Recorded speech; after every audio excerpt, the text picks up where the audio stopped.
Ce n'est pas parce que je ne dis rien que je ne sais rien.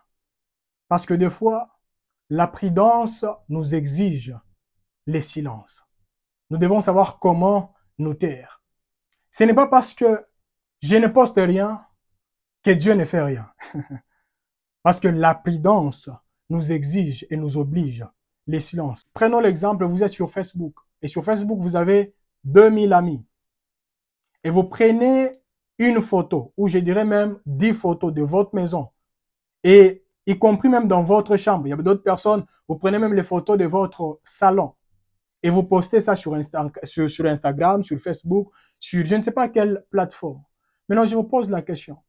Ne savez-vous pas que vous invitez également ces hommes et ces femmes dans vos maisons? Et si parmi vos soi-disant amis sur Facebook, il y a également des bandits, ils sauront comment vous atteindre facilement. Et j'aimerais vous demander, bien-aimé dans le Seigneur, si vous êtes en couple, prenons l'exemple, quelqu'un vous a proposé. Ce n'est pas important de prendre la photo et de poster ça sur Instagram, sur Facebook. Ce n'est pas vraiment important. Parce qu'il y a d'autres choses, il faut vraiment que la chose puisse croître avant de l'exposer en public. Mais malheureusement, aujourd'hui, vraiment, nous sommes poussés à partager même ce qui se passe dans nos chambres, à coucher à d'autres personnes. Toi, tu as un ami. Prenons l'exemple, tu es marié et tu as un ami célibataire ou une amie célibataire. Et la personne qui t'appelle, non, j'ai besoin que tu puisses me montrer d'abord ta chambre, appel vidéo, etc. Et toi, tu dis, non, ça c'est ma chambre, mon mari dort là-bas. Je te pose la question, es-tu vraiment normal? Et tu ne sais pas directement que tu es en train de communiquer autre chose aux personnes qui vous suivent ou à la personne qui t'a appelé, si et seulement si la personne est mal intentionnée. S'il vous plaît, soyons prudents. Soyons prudents. Et j'aimerais parler, pour ceux qui prient avec nous, vous connaissez très bien l'histoire. D'après tout, c'est un témoignage des membres de notre équipe. Un jour, je prie avec les messieurs, la personne en question, et je lui ai dit, quelqu'un qui viendra, et le diable passera au travers de cette personne afin de vous déstabiliser. Et la personne a dit, ah, ok, ça va, nous avions eu le temps de prier. Et je pense que c'était 3 jours, 4 jours après, la personne a commencé à sentir vraiment les malaises dans son corps, etc. Et la personne se disait, qu'est-ce qui s'est passé? Elle ne comprenait rien. Elle est partie et elle a vraiment pris des médicaments, mais il y a des choses qui n'avançaient pas.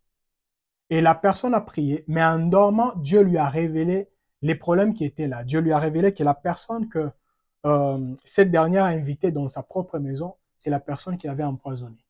Et quand j'ai posé la question à cette personne, je lui ai dit, pourquoi as-tu approché cette personne vraiment tout près de toi? La personne a dit, non, vous connaissez, nous étions collés depuis très longtemps, etc. J'ai dit à cette personne, il y a d'autres personnes, ça je l'ai compris dans l'œuvre de Dieu.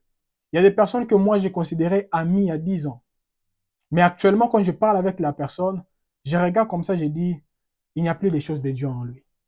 Donc la personne est restée seulement avec des versets bibliques, mais la personne était tombée depuis très longtemps. Et par là, j'ai compris qu'il y a d'autres personnes, même si la personne t'avait assisté comment, avant que tu ne puisses t'ouvrir en face de cette personne, ayez également le temps de checker sa vie.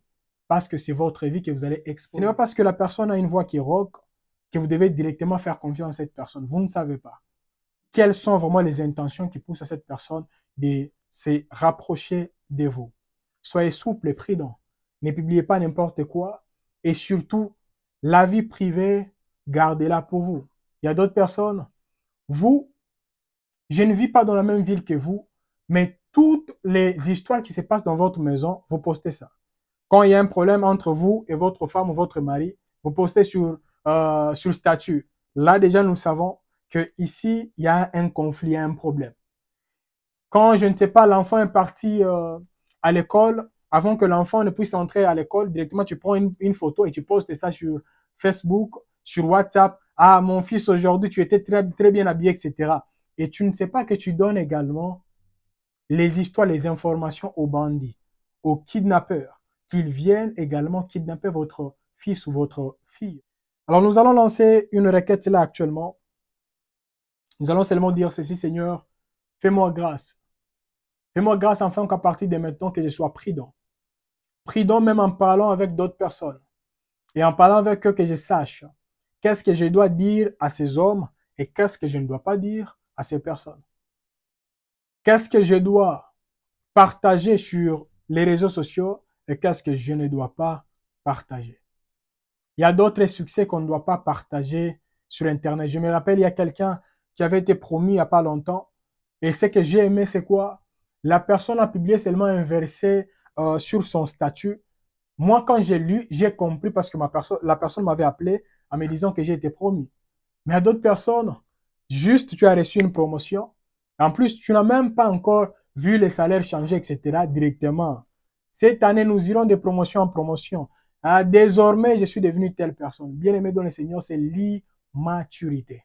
C'est l'immaturité. Nous devons travailler sur ça afin que par la grâce de Dieu, que Dieu commence à nous utiliser. Prions au nom de Jésus.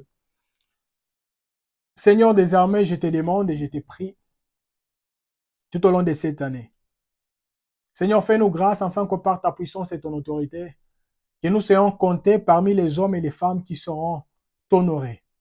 T'honorer, Seigneur, au travers de notre langage. Que nous sachions, Seigneur, qu'est-ce que nous devons dire et qu'est-ce que nous ne devons pas dire. Que nous sachions, Éternel des armées, avec qui partager quoi et avec qui ne pas partager quoi. Seigneur, parle-nous, oriente-nous et surtout aide-nous à discipliner nos bouches. Il y a d'autres personnes, ce n'est pas seulement la discipline des bouches qui leur manque, Éternel, c'est discipliner leurs doigts. Chaque fois quand ils reçoivent une bonne nouvelle, les doigts commencent à chatouiller, la personne veut seulement poster quelque chose. S'il te plaît, Seigneur, aide-nous, Seigneur. Afin que nous sachions comment discipliner nos doigts tout au long de cette année. Discipliner nos yeux tout au long de cette année et discipliner nos actions tout au long de cette année. Au nom de Jésus-Christ de Nazareth. Amen.